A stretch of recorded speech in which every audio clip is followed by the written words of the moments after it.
Good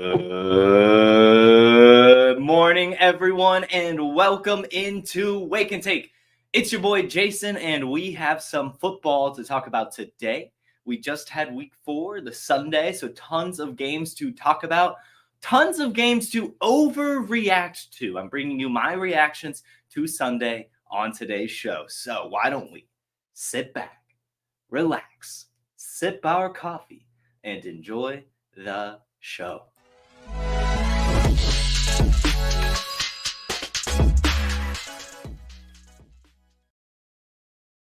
All right. I have gone through the box scores. I've watched football games. I have some overreactions for you guys. Just like last week, you guys seemed to enjoy it. It was pretty fun, pretty neat. I see you guys all in the chat. So good morning, Harry Snowman. Good morning, Fantasy Plumber. I'm excited to get this going. What's up, Anthony? How's it going, Anthony? All right. I'm just gonna start with the Falcons Jaguars. They played out in London this week, so it was early. It was the first game on the slate, and I got to watch my man Bijan Robinson look as generational as promised. He finished the day with 14 carries for 105 yards. He had 5 receptions for 32 yards. No, he did not score, but that's because the Falcons offense sucks and Desmond Ridder is terrible, and they cannot get points to save their lives anymore. It was a fun couple weeks, but as long as Ridder is the quarterback there for Atlanta, they're really not going to be scoring a lot of points. It's really, really hard to watch. But Bijan Robinson, however, is incredibly fun to watch. He's electric. Go check out Profiler NFL on Twitter. We had a bunch of highlights from him. He had a one-handed catch. He had a great juke little cut thing where he basically sent Chad Muma to the shadow realm. It was awesome. Bijan Robinson is here. Bijan Robinson will finish the year as the RB1 if the Falcons make a quarterback change. They've got to make a quarterback change, but once those touchdowns start coming in for Bijan Robinson, it is over. So if he's attainable for a reasonable price, I would still be buying Bijan Robinson. I think you have to.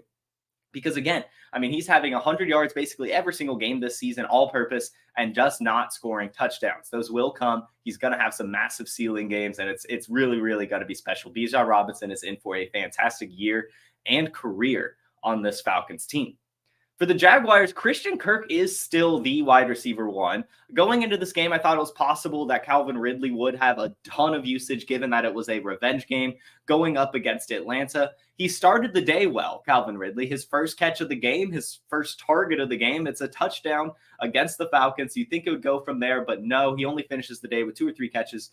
And Christian Kirk finishes the day with 8 catches off of 12 targets and got 84 yards. Christian Kirk, the slot receiver, and still the main target on this offense. Trevor Lawrence just loves him, plain and simple. I know it was a great week for Calvin Ridley in week 1, but since then, Christian Kirk has been the guy. Calvin Ridley's still going to score some fantasy points, but those ceiling game probably already happened, and I don't know how many more there's going to be, especially with Zay Jones returning at some point.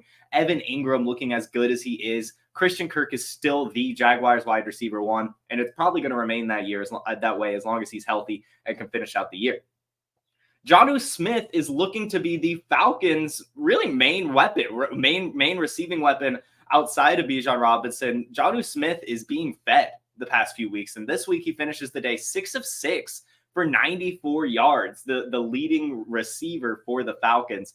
Very, very interesting to see this. I thought it might have been possible given that Jonnu Smith played with Arthur Smith, but I wasn't thinking this kind of usage. I was thinking maybe 3 to 4 targets and a guy who could vulture some touchdowns every once in a while, but he's truly being used and he honestly looks pretty good. So in those deeper tight end leagues, if he's still available, you've definitely got to get him. And honestly, even in the single tight end premium leagues, you could use him. He can sit there on the end of the bench. I have him on the bench in one of my deeper leagues. I'm actually going to have to start him next week because David Njoku's on bye, and I'm really not that upset about it. I mean, I think Jonnu Smith should at least basically, get you 5 to 10 points, maybe score a touchdown, depending on how the Falcons look that day, who they're playing. But Jonnu Smith being utilized and honestly looking pretty good. Josh Allen is back. Josh Allen, of course, is back. It's Josh Allen, right? I mean, it's not that much of an overreaction, but he finishes the day with 320 yards. He has 4 touchdowns in the air. Then he also has 17 rush yards and a rushing touchdown. He helped Stephon Diggs complete a hat trick. Stephon Diggs finishes the day 6 of 7 for 120 yards and 3 touchdowns. they're rolling, right? I mean, this was against the Miami Dolphins, so you're expecting a lot of points to be scored.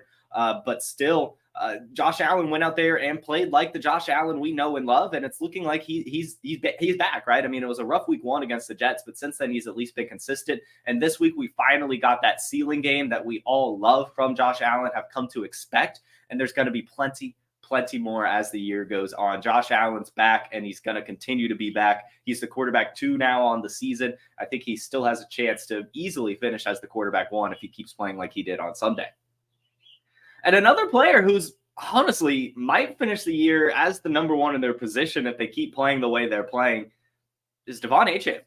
Achane has finished the day with 8 carries for 101 yards and 2 touchdowns, and he had 3 receptions off of 5 targets for 19 yards. He's incredible.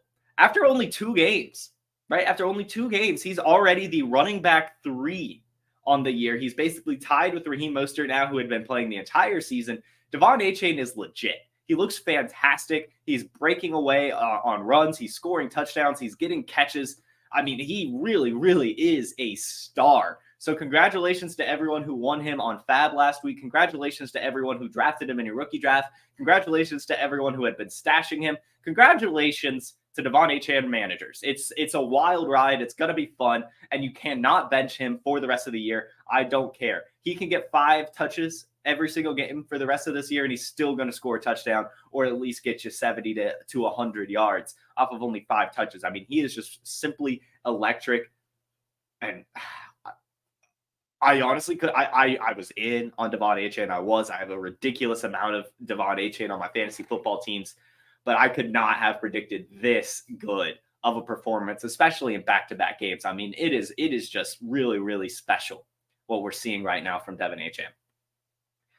And I hope you sold Tyreek Hill. I told you guys to sell him after week 1. And I know he's still great, but he only finishes the day with 14 rush yards and 58 receiving yards. Tua doesn't crack 300 yards. Tua only has 1 touchdown and an interception. And the reason I told you guys to sell Tyreek Hill is because he's still boom or bust. I know it was a fantastic week 1, and it got you guys to be all excited about it, right? He goes for 200 yards. He scores 3 touchdowns. But now in back-to-back weeks, really, he's just been fine. Really, back-to-back weeks, he's just been fine. You know, like the regular Tyreek Hill, a wide receiver 1 to be sure. But at this point, right, I mean, like now you're just sitting at regular Tyreek Hill prices, which of course is still astronomical. But you could have got a really, really nice return in week 1, and it's looking like he's not going to have that type of game again this year. Jalen Waddle looked good. Durham Smythe is getting a ton of targets. And if Achane keeps scoring touchdowns, then there's not going to be touchdowns there for Tyreek Hill to score. So I hope you sold Tyreek Hill. You can't do it now. You're not upset if you have Tyreek Hill, right? I mean, you're still happy you get to roster him and everything, but still, I think you could have gotten a really, really good return like I was telling everyone to. But it is what it is. He's still Tyreek Hill. He's still going to get you your fantasy points, but don't expect the 200 yards and 3 touchdowns again, really, for the rest of the year. I really don't see that happening. And I wouldn't be surprised if Jalen Waddle pulls out one of those games. And that was one of the main theses behind this, was the fact that last year we saw this, right? Tyreek Hill would have massive boom weeks. And then it'd be followed by a Jalen Waddle boom week or a Raheem Mostert boom week. And that's exactly what's happening here this year. It's going to be Tyreek Hill. It's going to be Jalen Waddle. It's going to be Achane. It's going to be Mostert. It's going to be Wilson. But the price has dropped from week 1 to now. You can, of course, still sell him, as Harry Stoneman says, but I'm not doing it anymore. You could have gotten Jalen Waddle plus and plus and plus and plus. Now you can probably barely even get a Jalen Waddle plus for Tyreek Hill. So it sucks, right? Sucks. Wait for another ceiling week. Next up, Cam Akers is not dust. Cam Akers is just not dust. He finishes the day 5 for 40 and 2 receptions for 11 yards in his first start for the Vikings. I guess not start, first action with the Vikings. Alexander Mattison still gets the start. Alexander Mattison still gets the bulk of the carries. Alexander Mattison still gets the most yards. But to average 9 rush yards is awesome. 9 yards a carry for Cam Akers yesterday and 2 receptions for 11 yards. That's really, really good. I would assume that this continues to go up. I would assume that next week Cam Akers gets, 7 to 10 carries and 3 receptions, right? I do think that Cam Akers is not dust, and I do think that Cam Akers needs to be rostered. And I might be using this opportunity to buy Cam Akers, to be completely honest. The price is still cheap. He didn't really pop off in terms of fantasy points, but the efficiency was still there. I know I'm a Cam Akers truther. I know I'm going to die on this hill. I'm never leaving Cam Akers at this point. I'm too far deep, but still look decent, had good yards per carry, had the good efficiency, attached to the Minnesota Vikings offense. Alexander Mattison is still not efficient right now, still getting the volume, but I think that's going to change. I think he will take over at some point by the end of the year and gonna be a fantastic fantasy football value. We remember he won leagues last year. Do not be surprised if Cam Akers wins leagues again this year. Bryce Young is close. Bryce Young is close. I know he's not CJ Stroud. I know he's not Anthony Richardson. He doesn't have to be, and it's coming. Bryce Young will still be the prospect that he was expected to be. It's just going to take a little bit more time. He finishes the day 25 of 32. 25 of 32. That is not bad at all. He finishes the day with 204 yards and no interceptions. No touchdowns either. But that's not bad either. However, he did have a game-costing fumble, ended the game off of a fumble. That was his fault, right? That's the big problem here. But still, no interceptions is a good sign. 25 of 32 is a good sign. This was in a game without Jonathan Mingo as well, who I think will help when he returns. And I mean, overall, the Panthers will continue to get better. I am not a big fan of the coaching staff. I know the weapons aren't great, but I do think that he will be back at some point. Anthony points out in the chat he's being killed by Frank Reich's play calling. And this is exactly it, right? This is exactly what I said all offseason. I had CJ Stroud over Bryce Young. In fact, I was really high on CJ Stroud. In fact, I was really high on the Texans because of that coaching staff, because I loved what I felt DeMeco Ryans would bring. I loved the fact that Bobby Slowick was from the Shanahan coaching tree. And I honestly just felt CJ Stroud was a good football player. And I feel the same about Bryce Young, but it's Frank Reich, right? Frank Reich ruined the Colts quarterbacks for the past few years, and he just simply does not know what he's doing. He really doesn't. He's not that great of a head coach. He's a good coordinator, but he's really not that good of a head coach. And it is biting the Panthers in the butt, but still. Bryce Young is close, and it's going to happen by the end of the year. He's going to be fine. He's ahead of Kenny Pickett, right? I mean, like in terms of rookie quarterbacks over the last couple of years, like he's at least doing better than Kenny Pickett was last year, and he ended the year kind of as the best rookie quarterback. So I think Bryce Young is going to be fine. I'm using this window to buy him. He's pretty cheap right now. I got him for a decent price in the Trade Gods Invitational League, and I'm not too upset. I'm not panicking yet. I really do think that, like CJ Stroud, week one, right? Week one, guys. Week one, I was still touting the Texans. Everyone was still saying it wasn't good enough, but I noticed that CJ Stroud had cracked 300 yards and had a decent completion percentage, right? And was looking good. We're starting to see it here with Bryce Young. 25 of 32 is not bad.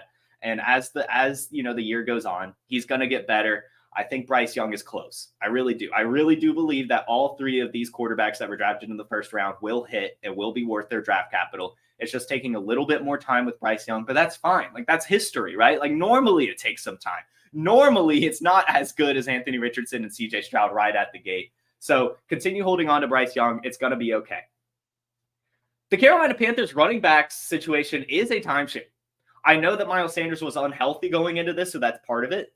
But still, Chuba Hubbard, like he has his entire career, has stepped up when asked.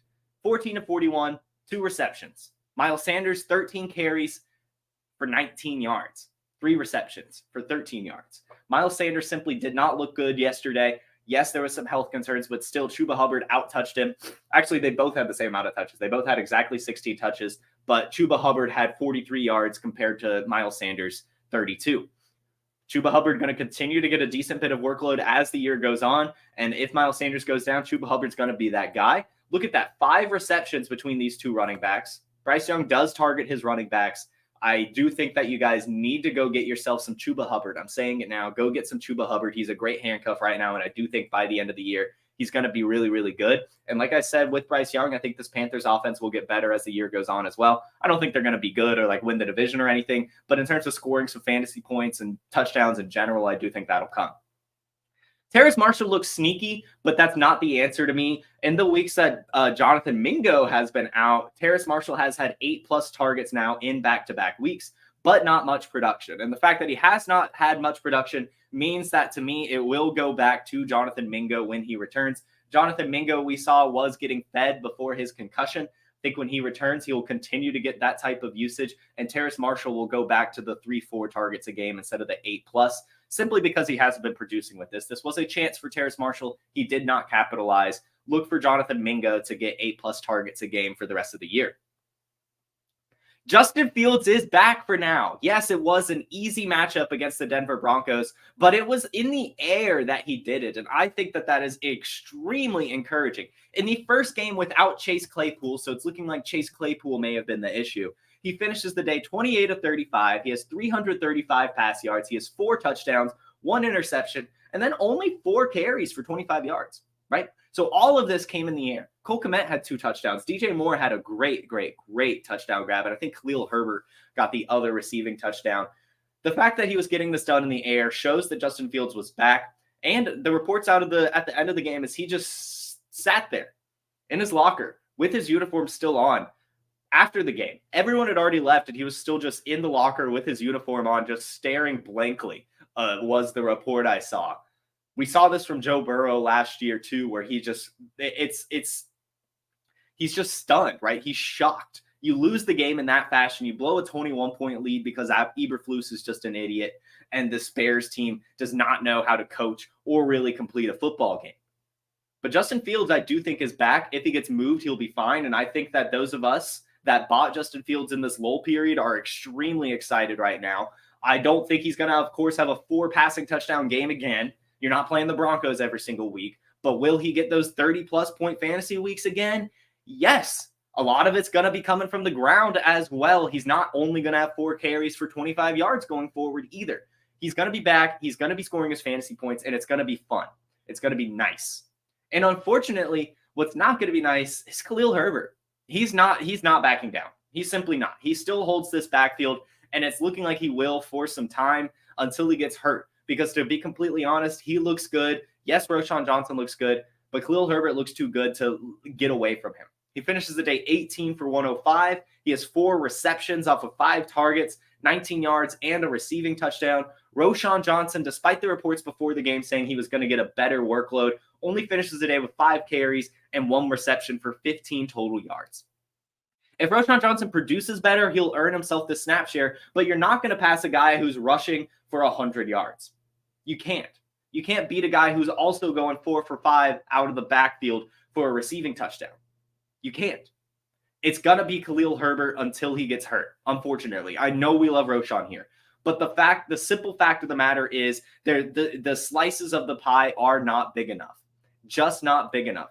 It is Justin Fields getting some carries. It is Khalil Herbert getting some carries. And then it's Roschon Johnson getting some carries and maybe a couple receptions. But you're hoping for touchdowns, and it sucks, I know, but it's just not going to happen unless an injury happens at this point.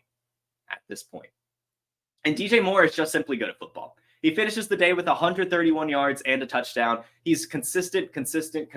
Even when Justin Fields was being bad, DJ Moore was looking good. He had touchdowns. He had 100 yards. And that is why I wasn't, honestly, to be completely honest with you, that was the biggest reason why I wasn't off of Justin Fields, why I told you all, buy Justin Fields. I was on the show saying it. Buy Justin Fields. Do not give up. He's going to bounce back. Because I looked at the underlying metrics of DJ Moore. He wasn't popping off the page. But 2 weeks ago, he had 100 receiving yards very quietly. Last week, he had a touchdown very quietly. And Justin Fields was still getting around 15 points. And it wasn't looking pretty, but he was still producing, and DJ Moore was helping. And now that it has finally clicked, we see what it can really, really look like. And it's just the beginning here. If they fire their coaches, things are going to get better. If you'll remember from last week, I said that they should just go into the game with no game plan. They should just go in there and play football because it would do better than whatever these coaches are doing. I still stand firm. They need to burn it down and just let Justin Fields play some ball or trade him away at this point. But either way, both of these guys looking good. DJ Moore's simply good at football, and as long as he's there, Justin Fields is going to be good. And this was the Cole Kmet game. There's going to be a few more of these over the year. Last year, the Cole Kmet had over 2 games. It might have been 3 with two or more touchdowns. He finishes the day 7 of 9 for 85 yards. He's looking like a very decent value at his ADP. This was one of the players that I had been touting this offseason, reading between the lines, right? If we all felt that DJ Moore was going to unlock the Chicago Bears passing game, then Cole Kmet was going to get unlocked as well.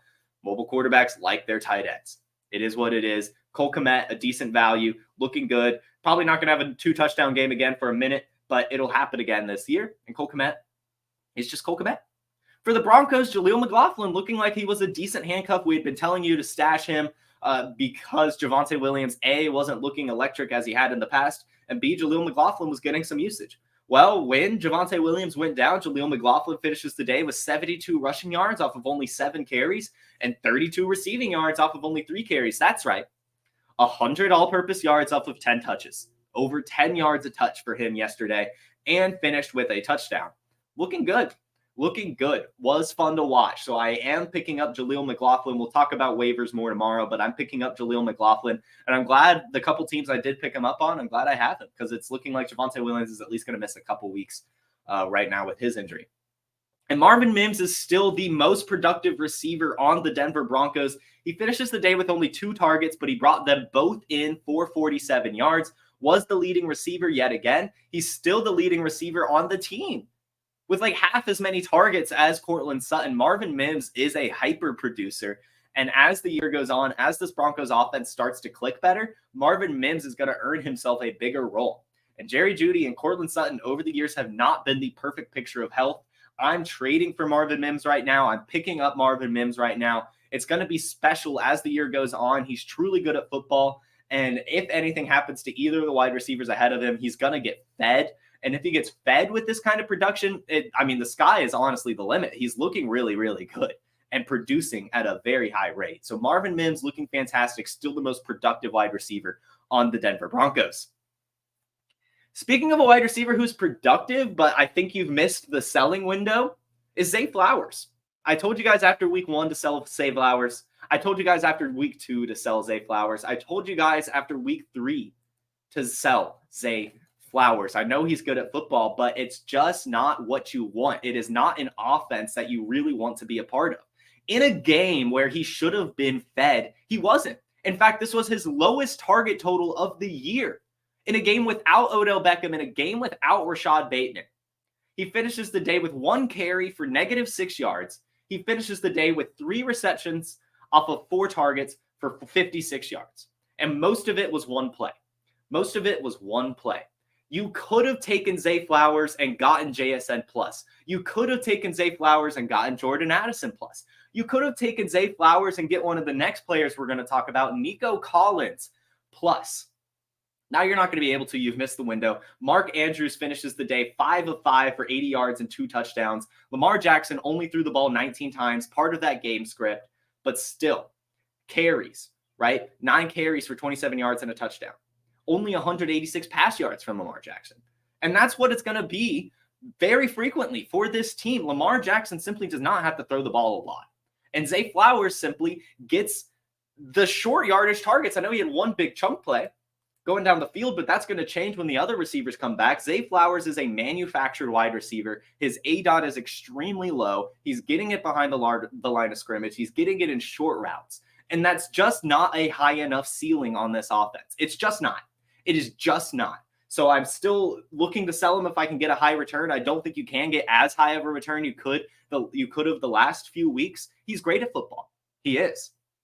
But his value is just so high, and it's probably taken a little bit of a hit now, but his value was so high that you could have gotten something really special for him. And now I don't think you can. Now I don't think you can get as special a return for Zay Flowers. I think the truth has come out, right? The truth has come out that Zay Flowers is just simply good at football, and that's where it ends. Not much ceiling there. He's going to be productive. It's going to be fine, but you could have gotten some really nice ceiling off of him, and most people didn't. Most people didn't. CJ Stroud. CJ Stroud is an MVP candidate as a rookie. I'm saying it. CJ Stroud now 4 games has not thrown an interception as a rookie. CJ Stroud against the Steelers, one of the best defensive lines of the NFL. TJ Watt before this game was looking like the defensive player of the year, looking like he was going to break records for sacks. Quiet game for TJ Watt. Against the Texans offensive line, who didn't have Laramie Tunsil and had 2 other offensive linemen out as well, CJ Stroud commanded this offense. Yes, he barely cracked a 50% completion percentage, 16 to 30. But he finished with 306 yards and 2 touchdowns and no interceptions, no fumbles.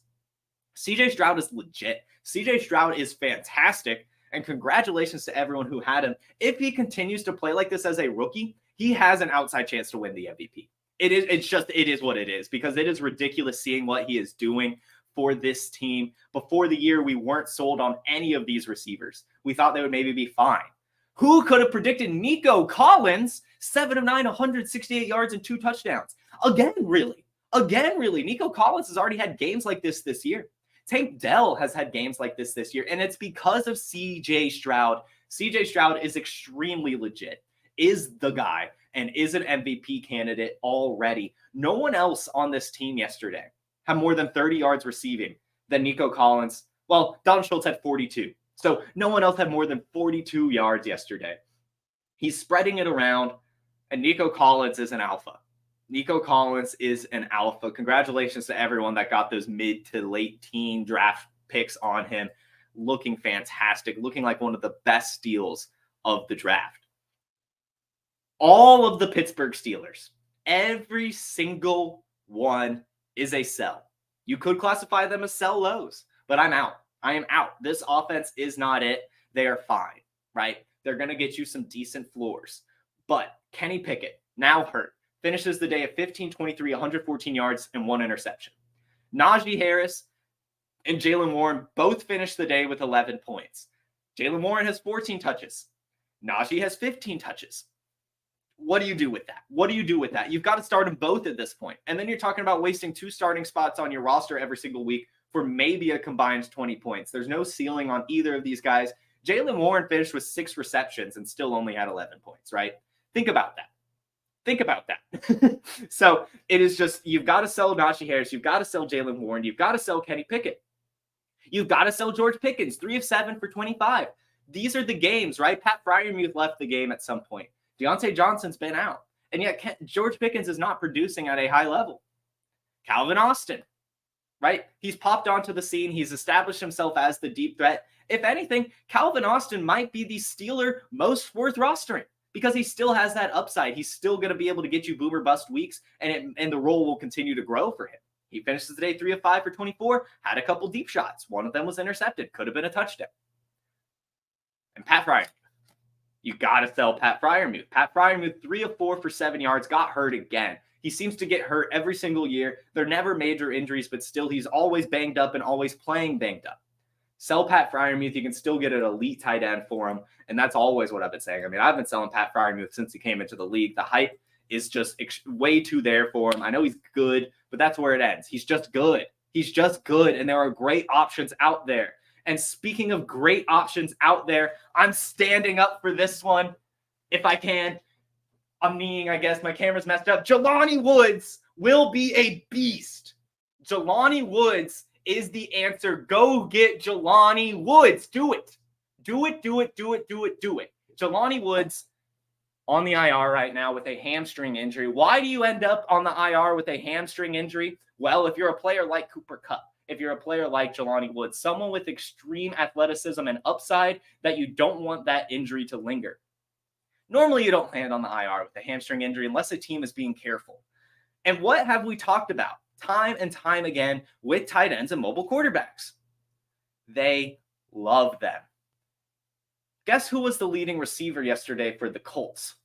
The amalgamation of the Colts tight ends, Kylan Granson, Mo Alley Cox, and Alex Ogletree combined yesterday, 7 of 10, 83 yards, and 2 touchdowns. Who was the next leading receiver?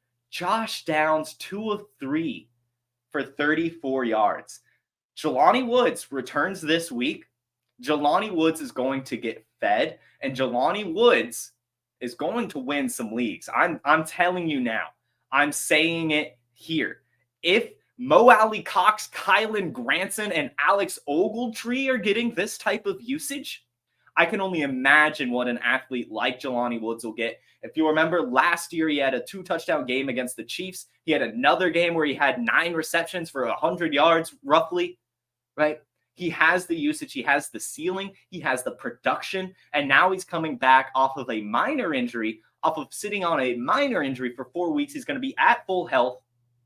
And Anthony Richardson is going to hyper-target him. Get Jelani Woods while you can. Do it. Anthony Richardson's legit also. Yes, he finishes the day only 11 of 25, but he hit some dimes. He still had 200 pass yards. He still had 2 passing touchdowns. He got 2 two-point conversions and led a comeback against the Rams to take him to overtime, finishing the day with also 56 rush yards and a touchdown. Anthony Richardson's legit, probably still ahead of him, ahead of CJ Stroud in terms of fantasy football because of that rushing floor.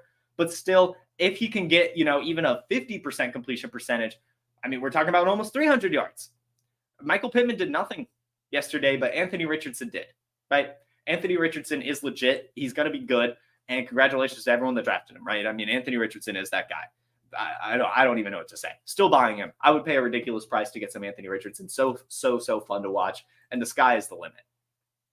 And the sky seems to be the limit for Puka Nacua, who finishes the day yet again with a monster performance. 9 of 10, 163 yards, and a touchdown, a game-winning touchdown in overtime. Puka Nacua continues to do great things. He broke the record for the most receptions for a rookie in their first 4 games. And then in the same game, in only 4 games, broke the record for the most receptions by a rookie in their first 5 games. So Puka Nacua is incredible, right? It is what it is. I will say this. Now, in back-to-back weeks, he hasn't crossed the 15 targets that he was getting the first 2 weeks. So it's looking like this is the more standard usage, the 10 targets. But that's fine, right? The way he's producing that is totally fine. Still a little concerned with Cooper Kupp returning. So I wouldn't. This is what I'm going to say about Puka Nacua, and then we'll move on. I would throw him on the trade block, see what you can get. And if you can get a good return, I'm doing it. If you can get a great return for Puka Nacua, I'm doing it. If it's just an return, I'm not doing it. I'm still holding and seeing what happens. But say you can get a Nico Collins plus. Say you can get a Jameson Williams plus, right? Like putting yourself in those types of echelons, I'm doing it with Puka Nacua. If you guys, want to put him on the block and hop into tomorrow's show, letting me know what kind of offers you got, then I'll discuss them with you. But I do think it's worth at least putting on the block and seeing what kind of offers you can get for Puka Nacua. And Kyren Williams, another player that was under the radar on the Rams, that's producing 25 of 103, 2 touchdowns, 3 receptions for 24 yards as well. Kyren Williams getting utilized heavily and honestly producing. He somehow still does not have a breakaway run, but still he's getting exactly what this Rams offense needs, sustaining drives, scoring touchdowns. I don't know what to say at this point. I think he's like the RB1 right now, or at least like the RB4. I think Christian McCaffrey, Devon Achane, and Raheem Mostert are probably ahead of him. But still, getting 2 touchdowns again, 100 yards again. Kyren Williams looking legit, man. And you can't sell Kyren Williams. You cannot get the type of return you need for him. You're just, because everyone's going to be like, oh, well, you got him on waiver wire, so you don't need him, right? No, you're holding on to Kyren Williams. You're enjoying the points while you can. I would be picking up Ronnie Rivers because Kyren Williams is not athletic, and yet he's producing this well. Same thing could be said for Ronnie Rivers. If Kyren Williams goes down, I would not be surprised to see Ronnie Rivers to play similarly. So I would be stashing him in my deeper leagues where you could hold on to some handcuffs. Ronnie Rivers looks interesting. Holy crap, I have a lot of takeaways. Well, I think we're only about halfway through. I'm sorry, guys, but this is fun. This is some good stuff. Alvin Kamara is here to stay. 14 targets. I have Alvin Kamara on my Scott Fishbowl team, a team that desperately needed some sort of jolt, and I couldn't be happier to see the 14 targets on the box score for Alvin Kamara. He only had 33 receiving yards off of those 13 receptions, by the way. Not good. 51 rush yards off of 11 carries as well. It was a tough run against Tampa Bay. This was going to be a tough game. But if Derek Carr's shoulder injury continues to linger, like it looks like it will, Derek Carr finishes the day 23 of 37, only 127 yards. Chris Olave only has 1 reception off of 5 targets for 4 yards. So if Derek Carr's shoulder continues to linger like it's looking like it will, Alvin Kamara is going to continue to get fed like this. That is like the only person that Derek Carr is going to be able to throw to accurately and get positive yardage off of. So Alvin Kamara, look for him to continue to be fed. I'm buying him in Dynasty because that price is cheap. He's probably too expensive in redraft, but I bet you could attain him in Dynasty for a fair price. So I'm looking to do it. And Derek Carr's shoulder is going to linger. It will. He's one of those quarterbacks that just doesn't let himself heal. He should have sat out this week. He should have just let Jameis Winston play because they lost, right? They looked terrible too. He looked terrible. And so it's going to be like that for honestly the rest of the year. He would play if he had no arm. So Derek Carr not looking like a great option anymore, unfortunately, because I don't think the shoulder injury is going anywhere. And someone else who's not going anywhere is Baker Mayfield. This was going to be the week for me, right? My prediction. So I'm wrong here. I'm wrong. I was wrong. I'm sorry. I've had a lot of great predictions on this show. This one I was wrong. I said Baker Mayfield would lose the starting job, go after the bye week. They would turn to Kyle Trask. It's not going to happen. Now through these 4 weeks, Baker Mayfield has looked more than serviceable. In fact, he's looked pretty good. Baker Mayfield, 25 of 32, 246 yards, 3 touchdowns, 31 rush yards, 1 interception.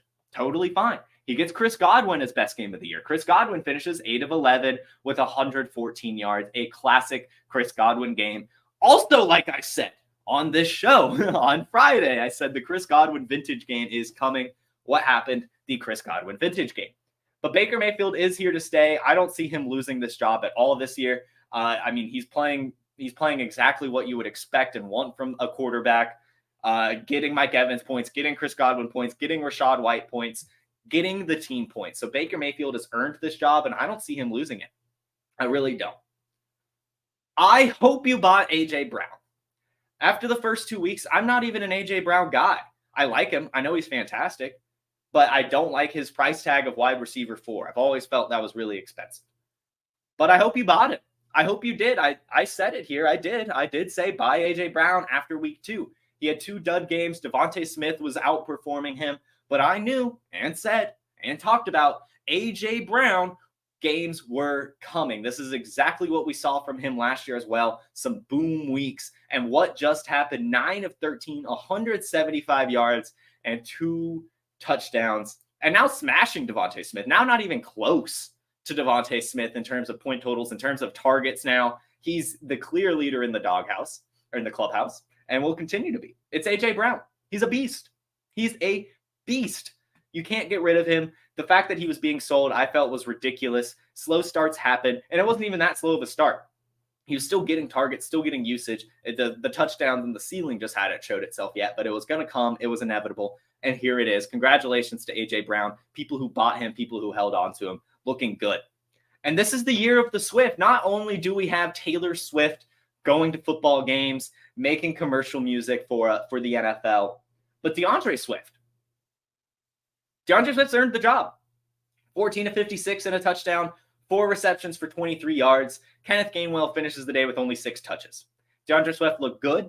DeAndre Swift had the most usage, and he'll continue to be that way. If he doesn't get hurt, this is another guy who's looking like a great value, looking like a guy that you should be starting every single week, looking fantastic. So congratulations to DeAndre Swift managers. Congratulations, because it's looking good, and the Kenneth Gainwell experiment has already been signaled over. It's already over, right? Only 6 touches. Curtis Samuel. Curtis Samuel is Antonio Gibson. Curtis Samuel is what we wanted Antonio Gibson to be. He finishes the day with 1 carry for a touchdown, and then he also has 7 receptions off of 8 targets, 451 yards. We saw him used like this a couple times last year where it was like, oh, Curtis Samuel's the next Deebo Samuel. But here it is, right? Here it is. He's being utilized in a very, very special way, and Antonio Gibson isn't.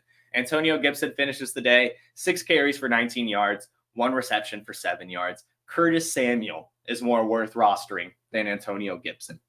And Brian Robinson is also legit. This was the game I was benching him. This was my prove it week for Brian Robinson. Yes, he's been fantastic these first few weeks of the season, but Brian Robinson was going up against the Eagles, the best defensive line in the game.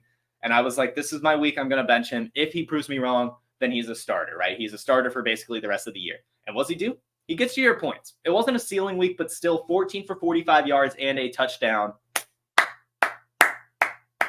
Brian Robinson's legit. Congratulations, Brian Robinson managers. That was a fun one. No one was buying him. No one was trading for him. He was going after Antonio Gibson. He did fumble on the goal line, but it was recovered by Terry McLaurin. And I will say it was honestly a pretty good run. He had got stopped like 2 or 3 times on that run and kept breaking tackles and trying to get to the outside. Of course, that's what left the fumble because he was running so crazily. But still, to see him break those tackles and try to get in and almost score what would have been 2 touchdowns shows even more that he's going to get your points week in, week out. Brian Robinson looks good, man. Joe Burrow does not look good. Joe Burrow ain't right. That boy ain't right. 20 for 30, 165 yards. The Bengals lose 3-27 against the Titans. You don't do that. This is a Super Bowl potential team, and you don't lose by 24 points to the Titans and only score 3 points. And you don't do that when Jamar Chase is your wide receiver, who after the game says, I'm open, I'm always open, like a New York bodega man. Jamar Chase finishes the day 7 of 9, 73 yards. It's just not right. This Bengals offense is not right. Jamar Chase was right. This offseason, Jamar Chase said, Joe Burrow, please sit out. Please do not try to play through this calf injury. It will only hurt us. Well, boy, was he right. They now start the year 0-4. 0-4. Or did they win last week? They did win last week. 1-3. Awful, awful, awful, awful. And I don't know when he's going to get right? This is an injury that's going to linger. It's a calf injury, right? Those just stick around, especially for quarterbacks. You've got to use your calf to throw the ball. So it's not looking right. It's not looking right for Joe Burrow, and I don't know when it's going to happen. Somebody that is looking right is King Henry. King Henry is still king. Derrick Henry is the king of running backs. He finishes the day 22 for 122 with a touchdown, has some receiving yards. He has a pass touchdown out of the Wildcat. Derrick Henry doing Derrick Henry things, beating up on the Bengals. Look for him to continue to do this as well. It's Derrick Henry. He's the king. Congratulations to the people that held on to him. Last week was an anomaly. He was just hurt, and they didn't need to use him. DeAndre Hopkins isn't right as well. He's just like Joe Burrow, just not right, and he's not it. DeAndre Hopkins has not had 70 yards once in a game. He has not scored a touchdown yet, and he's only had one game over 7 targets. That's just not right. DeAndre Hopkins needs to be fed. I know Ryan Tannehill is playing terribly, but DeAndre Hopkins really isn't playing that great either. I saw a play where he should have caught it, right? The old DeAndre Hopkins would have caught a couple of these passes yesterday. But unfortunately, he's lost a little bit of a step, and he's attached to an offense that is just not great. So DeAndre Hopkins looking like, honestly, a team clogger. I mean, you've got to start him if you have him, but you're never happy with his production, and it sucks. I would be looking to sell him, to be completely honest, if I can get a decent return, because it's just not right. It's just not right. Justin Herbert's a dog. It comes out that he fractures his finger. He played through it. You could see it. He had the finger holder thingy on the splint on his finger during the game. Finishes 13 of 24, which of course is not great. Only 167 pass yards, which of course is not great. Throws an interception, which of course is not great, but also has a passing touchdown and also had 2 rushing touchdowns. And it's also important to remember that Mike Williams was not there, right? It's also important to remember that Austin Eckler was not there. So to see him still pull out this win, still tough it out, still have the guts that we know Justin Herbert does. I mean, he played last season with broken ribs. He's just a true dog. Justin Herbert, one of the best quarterbacks in the league. And I love to see it. I love to see it. Josh Jacobs is also a dog. Josh Jacobs continues to produce, man. 11 targets yesterday, which he took for 81 yards. He also had 17 carries for 58 yards and a touchdown. Josh Jacobs looking good, and I think the rust from not practicing this offseason is off. I think Josh Jacobs is going to continue to play like he did last year until he gets hurt, if he gets hurt, right? We do see that players coming off such a heavy workload the year prior do usually get hurt, so the injury is still going to be possible there for Josh Jacobs, but I mean, damn. Until that happens, if it even happens, he's going to be producing well. I think the rust is gone. I think he's a dog. Are you guys ready for this one? Derius Davis is the Chargers TCU rookie wide receiver that you wanted. It's not Quentin Johnston. What did I say last week? That this was the test for Quentin Johnston. This was the whole idea behind Quentin Johnston. Once Mike Williams got hurt, Quentin Johnston's going to get fed. Quentin Johnston's going to get some volume. What does Quentin Johnston do? 1 reception off of 3 targets for 18 yards. What does Derius Davis do? Derius Davis, 3 carries for 51 yards, 2 receptions for 16 yards off of 2 targets. Derius Davis finishes the day with more receptions than Quentin Johnston, and also gets the running game usage, and also gets the special teams usage. Derius Davis is looking better than Quentin Johnston. How crazy is that? And I've got to say it. The Podfather was right. The Podfather was right about Quentin Johnston. It had to happen. He had to get why? Why? This game was close. It was 24-17. It was 24-17. And he only had 3 targets in a game without Mike Williams. It's over. Quentin Johnston is not it. He's not it. I said the Steelers were sells. So is every Patriot. So is every Dallas Cowboy. We'll start with the Cowboys. The Cowboys' only fantasy relevant player yesterday besides CeeDee Lamb, and CeeDee Lamb really was only relevant because he scored a touchdown. CeeDee Lamb, 36 yards and a touchdown, only 4 receptions. Jake Ferguson, 7 of 7, 77 yards, a good game for him. But the problem here is the Cowboys' defense is just too good. This offense does not need to score points. So if you can get a good return for Tony Pollard, do it. If you can get a good return for Dak Prescott, do it. If you can get a great return for CeeDee Lamb, do it. I'm talking about you need to get good returns. I'm talking sell high, but do it. This Cowboys offense does not need to score points, and they can continue to take the air out of the ball by just running it out. Rico Dowdle got hurt. We're going to be looking at Deuce Vaughn soon, right? Deuce Vaughn is going to start getting like 10 carries a game. You don't need your Dallas Cowboys, and you don't need your New England Patriots. The only one that was good, and it wasn't even good, right? The highest scoring Patriot player yesterday was Hunter Henry, who finished with 4 receptions for 51 yards. No one scored a touchdown. No one else scored more than 6 points. Bailey Zappi came in. They benched Mac Jones. No one looked good. If anything, Demario Douglas is looking like the best wide receiver on this Patriots team. Sell your Patriots. Sell low on your Patriots. Just get out. You don't want to be a part of this offense. You don't want it. Ramondre Stevenson, this was the perfect game for Ramondre Stevenson, right? You're playing from behind the whole time. Your quarterback's sucking. What should you do? You should draw up pass plays for your pass-catching running back who's hyper-efficient. They don't do it, and he doesn't perform well. Sell your Patriots, sell your Cowboys.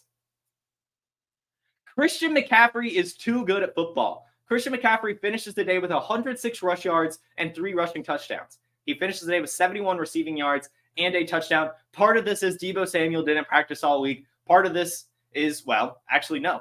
Part of it is just because Deebo Samuel didn't practice all week, and so he's getting a ton of usage that way. But still, as we know now, if any 49er is not 100%, you've got to fire up any of the others, right?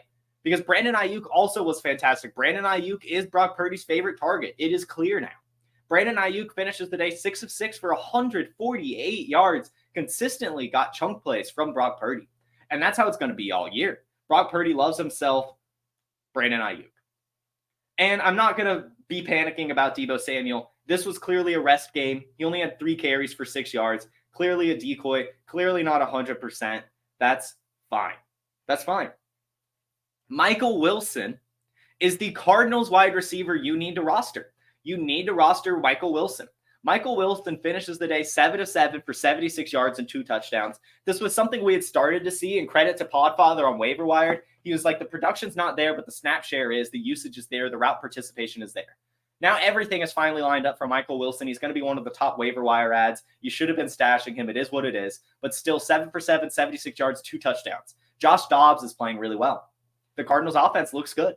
And Michael Wilson's going to continue to be this guy, right? He's the most prototypical wide receiver on this team. That's what it was, right? He's a prototypical wide receiver. You want those guys. Rondale Moore is small. Marquise Brown is small. Michael Wilson is a wide receiver. And so he's getting these targets. He's getting this usage, and he's going to continue to. So go pick up Michael Wilson. Will he be better than Marquise Brown? Probably not, right? I mean, Marquise Brown just has so much ceiling that I think by the end of the year, Marquise Brown will, of course, have more points. But Michael Wilson's going to be a consistent producer and probably more consistent than Marquise Brown. But the ceiling isn't as much there for Michael Wilson. I doubt he has many more 2-touchdown games. That's going to be hard to replicate. But still, Michael Wilson looking really, really good. And the Cardinals need to just roll with Josh Dobbs. If he's going to continue to play like this, what do you do?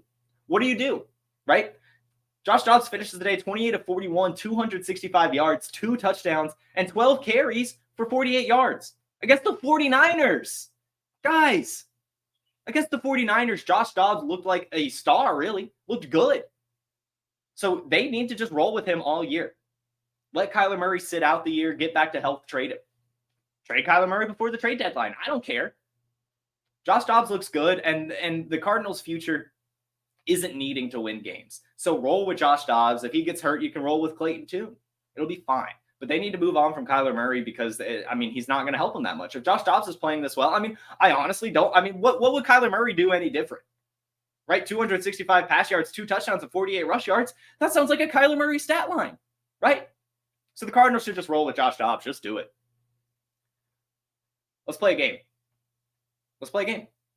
I'm going to name 2 stat lines. You tell me who did it. 28 of 39, 245 pass yards, 2 touchdowns, and 14 rush yards.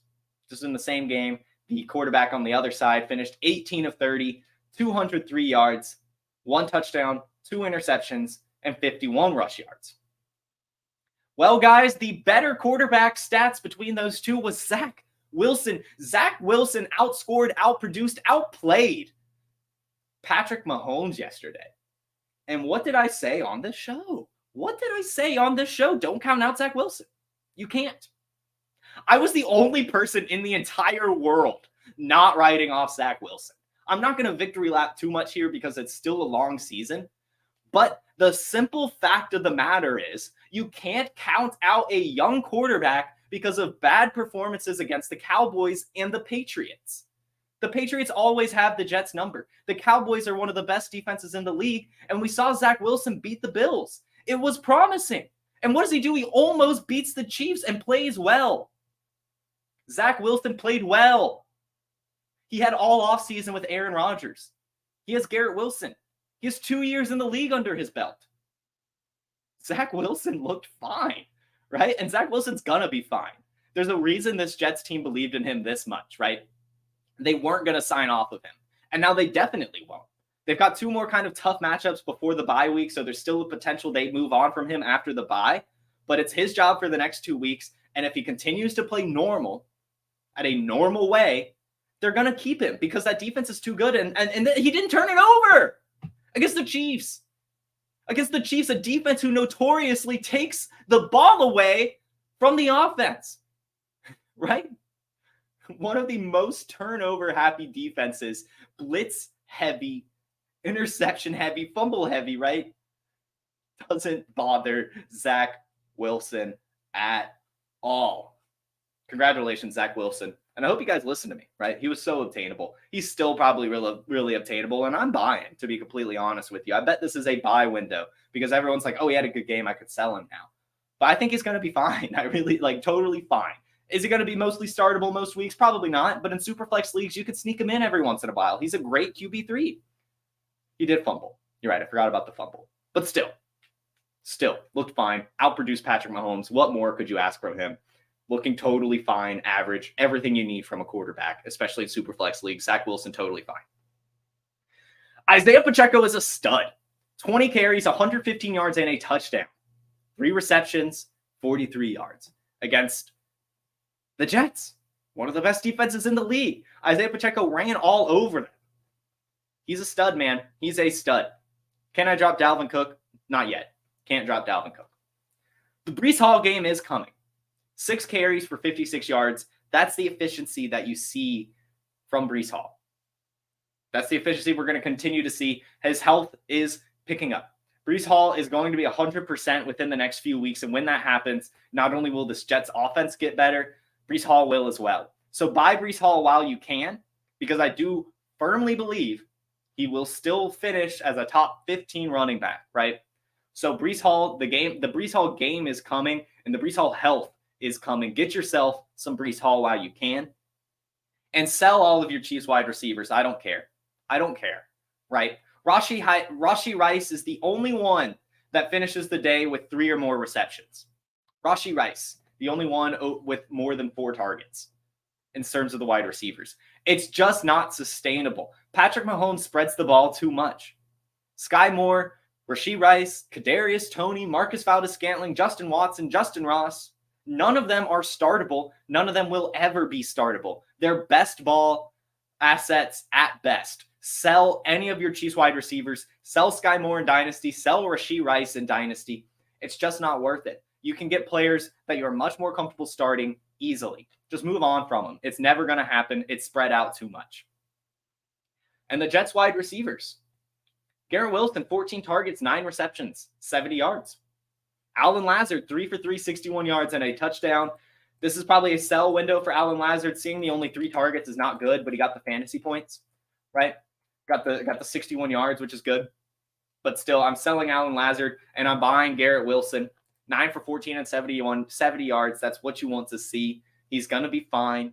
He's totally fine. A great dynasty asset still. It's not always going to be this bad.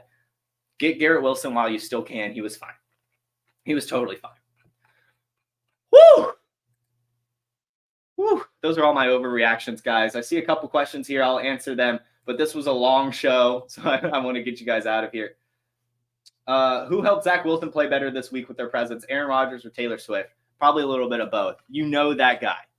A BYU player, you know he likes Taylor Swift. So he was playing for some T-Swizzle for sure. But I'm telling you, Aaron Rodgers left an impression on him. He learned some stuff. He did. He's going to be fine. Can you drop Kadarius Toney in Dynasty? I did it. I mean, what are you gonna get? A third, fourth round pick? Maybe. I mean, if you could get those things, sure. I mean, at the end of the day, if you can get anything, just do it. I mean, he looked fun. He had a couple of flashy plays, but yeah, I mean, it's looking like it's not going to happen. Like I said, just move on from your Chiefs. Would you trade Kenneth Walker for Bryce in Dynasty? You need to get Bryce Hall plus for Kenneth Walker for sure. Kenneth Walker is just too good, looking too good. I'm not really looking to sell Kenneth Walker at all, even if it's for Bryce Hall. You need a good plus there. You do. Do you need to keep Cam Akers? Yes, you do. Keep Cam Akers. He's going to bounce back, and I do think that he will eventually take over this backfield. Oh, man. Sasquatch says that he dropped 220 in PPR and still left points on the table because you didn't take my advice. Well, I don't remember what my advice to you was, man, but, you know, I give so much advice. That's one of the things here. I have a daily show. I have so many receipts. So many receipts. Zach Moss, thank you, JP Collins. This was one of my receipts last week. I said sell Zach Moss. I said he's not going to be able to keep this up. Right? He's just not going to be able to. Anthony Richardson returning takes some of that ceiling away from him. He had a fine game. He's fine, right? But now Jonathan Taylor returns next week, more than likely, right? So you had fun with Zach Moss, but it's already over before it really began. Anyway, that will do it, everyone. So thank you so much for tuning in. This was another great episode of the Wake and Take, the longest Wake and Take in history, pushing an hour. So again, thank you all so much for joining me on your mornings. I love it. You guys are awesome. I'll see you all tomorrow on this YouTube channel, on the Player Profiler Instagram, on the Player Profiler Facebook. Have a fantastic day. I'll see you tomorrow. Peace. Hey, I want to take a moment to thank you for tuning in. It's important to me that all of our media be free. This is only possible because of you allowing a true independent sports media enterprise to thrive unlike any other in the business. So please subscribe to the All In Package to continue to make all of this possible, to ensure that all of our stats, information, data, content is available to you, especially you, the people that get the site and get the show.